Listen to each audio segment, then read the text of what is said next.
Danity Kane member Dee Woods shares her traumatic experience working for Diddy. Dee Woods is the third member from Danity Kane where we have heard them share very similar experiences working with Diddy. Dee Woods just sat down this morning with Good Morning America for an interview because tonight she is breaking her silence in a new Diddy documentary, The Fall of Diddy, that is coming out on ID.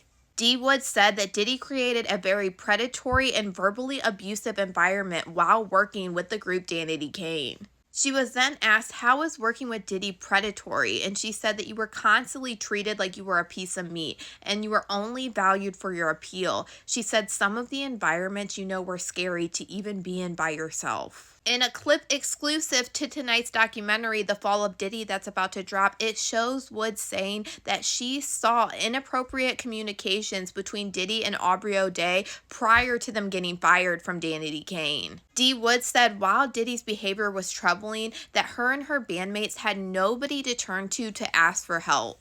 And this is very similar to things that we've heard from Aubrey O'Day and that were also filed in Dawn Richard's lawsuit against Diddy. Dawn Richard said in her lawsuit that Diddy had a very aggressive and hostile behavior towards her and all of her female Danity Kane band members. Dawn Richard claims that Diddy deprived Danity Kane band members of basic needs and adequate food and sleep. She said when they asked for food or meals, Diddy would say things like, "You don't want this, y'all are not hungry enough, and I'm paying you guys to work." She also alleged that Diddy would force them to record for 36 to 48 hours without breaks. And they were forced to choose between eating and sleeping, which made Dawn Richard herself very, very ill. Dawn Richard also alleged during the time of Danity Kane, she saw Kim Porter leaving Diddy's recording studio with visible injuries and crying. And she said this is what made her fear Diddy because she felt like Diddy would physically hurt her.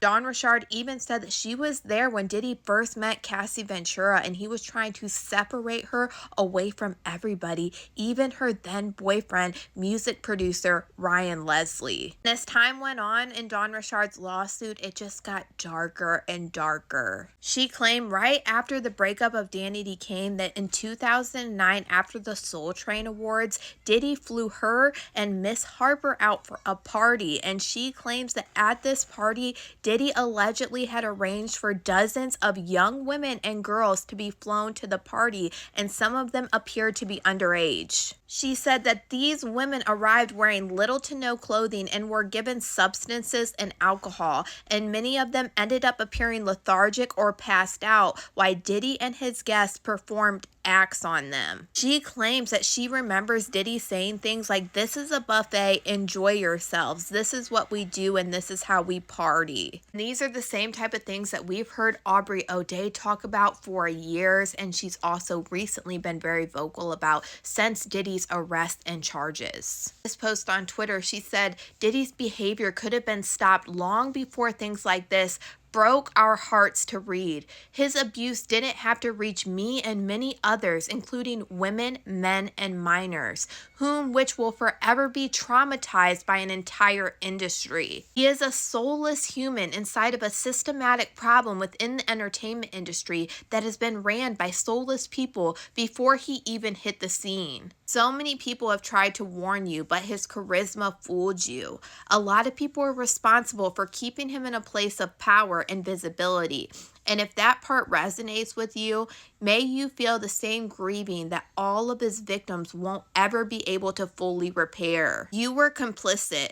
That needs to be acknowledged before things can truly change. Please think twice before you laugh at jokes circulating. A lot of people's lives were changed forever after crossing paths with that man." I've been wondering for a while if we were going to hear more members from Danity Kane speak up, because we know that Aubrey O'Day told us right before Cassie Ventura's lawsuit dropped that Diddy sent them all NDAs to get back their publishing rights. But if they signed that to get that money and their publishing rights back, they could never talk about Diddy, Bad Boy, or anything that ever happened to them. Aubrey O'Day did say all of the former members except one in Danity Kane ended up going through with that agreement and signing that NDA to get back their publishing rights. Now, Aubrey O'Day said she didn't because she knew that something was wrong. It didn't make sense to do this because Diddy has always ripped people off for a year. So why did he all of a sudden want to give back their publishing rights after having it for so long? And I think the one member